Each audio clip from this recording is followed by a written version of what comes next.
Hi, my name's Urban Thompson, and I'm going to talk to you today about the 7 key steps to launching a home financial business. There are 7 key steps to launching a home financial business, and if you don't mind, of course, likely I'll be referencing my own personal notes just to make sure I cover all the facets for you. We're going to talk through one, the fact that you should start off by writing your own business plan. Typically, individuals don't like writing business plans, but they have the notion, the idea that they'd like to go in business. And I always suggest that if you won't take the time to at least write some things down. Now, we're not talking about you have to go out and have a professional plan done for $50,000.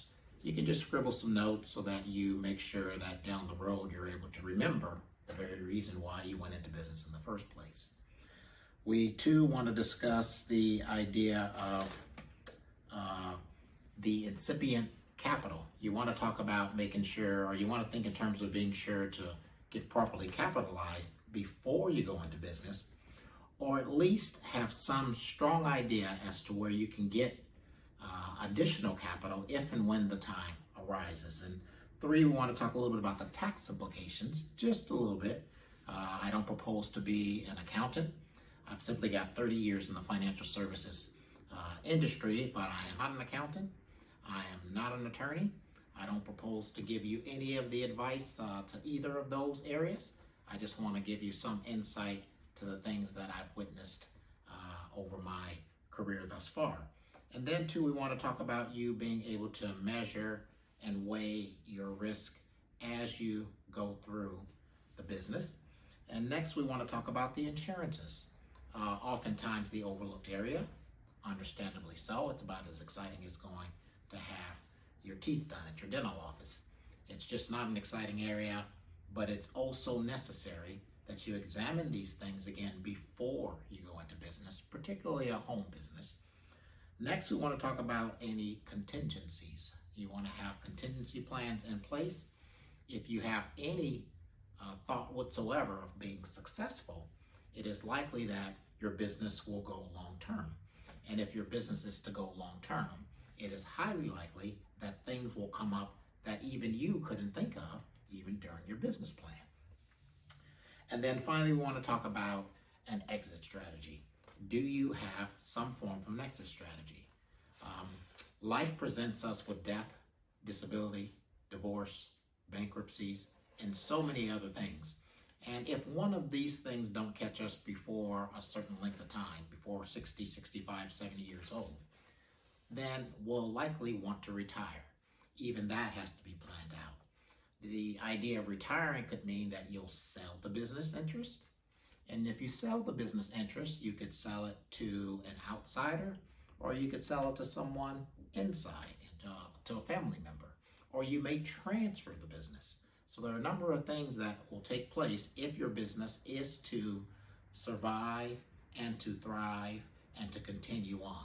Otherwise, you would have to have some plan in place, if nothing else, to close the business out. So let's start right there at the top. I don't want to labor the point. Writing a business plan. Writing a business plan for most is kind of like pulling teeth. They hate to do it, but it is also necessary. The thought process, the thought process typically is that I don't want to write a business plan because things typically don't go according to plan. But this is precisely the reason why you need a business plan. Things absolutely guaranteed won't go according to plan. The reason for the business plan is it gives you sort of tracks to run on. And without a business plan, what happens is when you go off track, you won't have any idea that you're off track and or how far you're off track. Your business plan could serve as an amazing anchor and allow you to reflect back on and even sort of correct your course. Even though things are not going necessarily according to plan, at least you sort of have some guide rails, some guideposts. And you can also too adjust this plan along the way. But without some kind of a written strategy, even you will get lost along the way. You know, they have the old adage, do you run your business or does your business run you? And any business owner will tell you, without a strictly guided plan, your business is likely to begin to run you before it runs you out of business. So make sure to have some things etched on paper. And again, just remember the things are flexible, but with nothing. It is said that you may not write a plan, but in effect, then you are planning to fail. And so make sure to write something out on paper so that you and or business partner and or acquaintances, loved ones, others will at least know when things are not going according to plan and to what degree the things are off, and to such degree we can make the corrections accordingly. So that's the first big thing. Spend some time with this process because you'll be in business for quite some time. The other items that I'm going to discuss would be parts of this business plan. I talked about making sure to secure lines of credit or forms of capital, either loans from friends, families, banks. You can actually take a home business and it may become a public business one day. So a business can evolve and become many of the different things, but what you want to make sure of too, by the way, is as you are writing your business plan, think in terms of what the structure of the business will be, because your business may start off as a hobby or something like a hobby. And in fact, this may be the very reason you're thinking of going into a home business. You have a hobby that you adore, but your hobby is only a hobby until you make X number of dollars. And when you make over a small threshold of dollars, just a few dollars, then you start to have tax complications. And whether you call it a hobby or not, it then is called a business according to the Internal Revenue Code. And so you want to make sure. Here's the thing that I'm getting at today. We want to make sure that if you are thinking about going into business, that you are simply equipped with the right thought process and the right tools. It does not guarantee that you'll have a successful business, but not having these things does guarantee that you will fail. And so I liken it into this: the Barbie doll versus the real baby. Families that are even family planning to have a child have no idea what having a child is like if it's your first time. No matter how much input you get from mom, dad, brother, sister, cousin, father, anybody, all friends or whom, until you've actually had a child and have actually begun to raise a child. And then you begin to understand that you'll never not have a child, excepting for unforeseen circumstance. Then that's quite different than having the Barbie doll that you can pick up when you want, put down when you want, doesn't cry. You can pretend it's crying, but it isn't crying. It's quite different. And so once you've had a child, having the second child or any subsequent children is much easier. But the thing of it is that if you have not had children and you are planning to have your first child, some things you do make preparation for, which puts you in a better position. Consider it this way. If you had one couple who had no planning and maybe is even maybe in their teens, you have a teen pregnancy, and you have, on the other hand, a couple that's more mature, maybe in their 30s perhaps, with more resources and better jobs and some world experience. Those individuals are likely to be able to put together a better arrangement for the arrival of the baby than the individuals who are in their teens who don't have the same resources. Let's call it the resources. And so neither is bad or good. It's just that it's a better opportunity for you and a better opportunity for the incoming child if you have taken some time to plan. Maybe set up a nursery, maybe get some Pampers or diapers in advance, maybe get some formula made, maybe do some Le Mans classes, maybe take certain vitamins and maybe eschew certain foods and things, right? Without these things, the couple and or the child are severely more at risk. It's really no different with running a business. You can pretend that you would like to run a business but not have any planning, and believe that the business will just turn off at night when you go to sleep, and believe that the business won't have any accountability, have any effect on anybody, and that's just what you'll get, a pile of mess. And so we want to make sure that you don't think in terms of setting up your business plan from a negative perspective. We want you to think of of the planning process as equipping yourself with tools so that when your business comes into arrival, that the business has a much greater chance of success. Hopefully that's helpful. The tax implications. You want to make sure to, before you even open the business, if you have an accountant or a bookkeeper or someone who is somewhat savvy in the tax world, you want to make sure to at least consult one or two people on what some of the tax implications could be. Perhaps some of the business structure, be it S Corp, C Corp, sole proprietorship, limited liability company, limited liability professional company, and any number of other arrangements that you can set up. You might want to talk through these different things because they are significant. And oh, by the way, these things too are flexible and can be changed throughout the process, but it's a good idea to sort of think out loud and brainstorm, explore the options, put pen to paper before you actually dive in.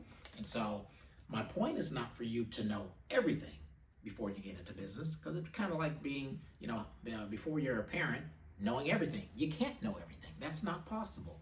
But a little planning goes a long ways. Measuring your risk. What does that mean? Measuring and weighing your risk. Well, what that means to you is there are a number of different risk factors that you have depending on where your home is located, depending on what type of business you'll be on, depending on if your business will be mail order or it'll be a service type of business, depending on whether or not individuals will be coming to and fro from your home, depending on whether or not you'll be mailing things out, if you'll be doing things over the internet, depending on how you'll be collecting revenue. All of these things must be weighed relative to what their risks are. What does it mean to collect money all via electronic?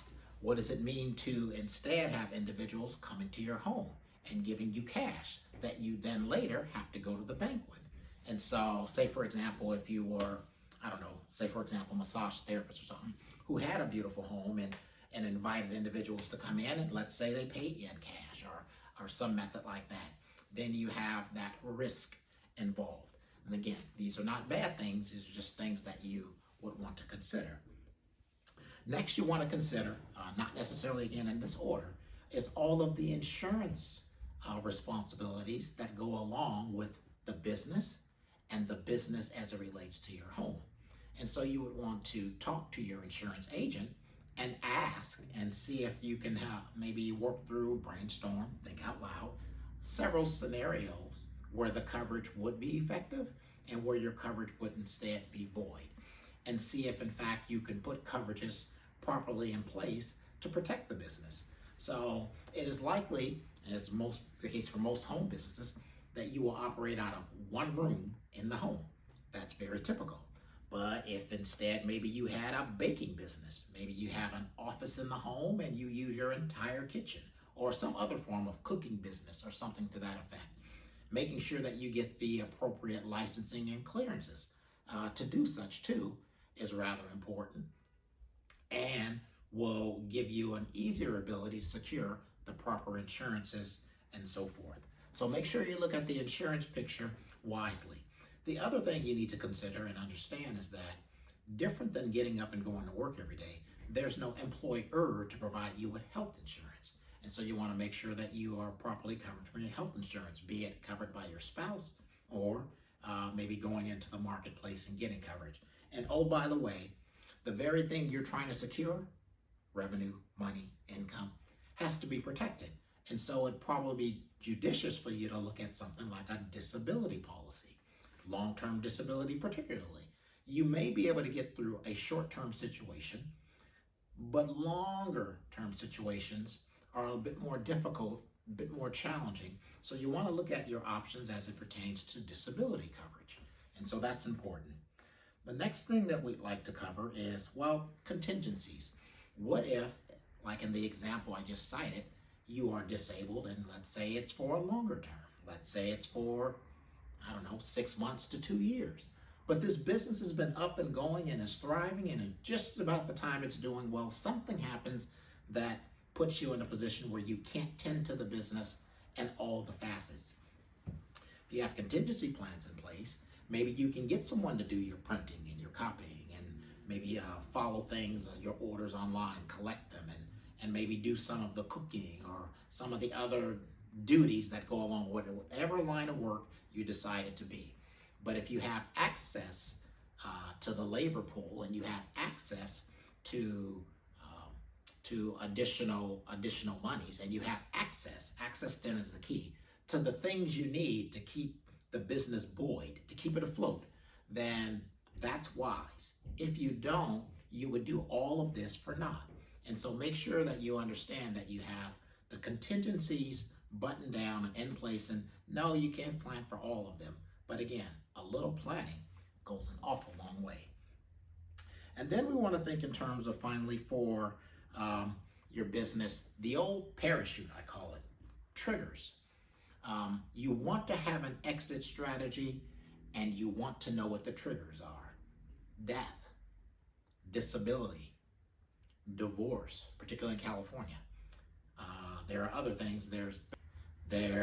Well, what if everything goes perfect according to schedule, and you just happen to get to a point, or your body gets to a point where you can't do the business any longer, so you have to do something. Either wind the business down and close it, transfer the business to someone else, transfer the business to a family member, sell the business, any number of things.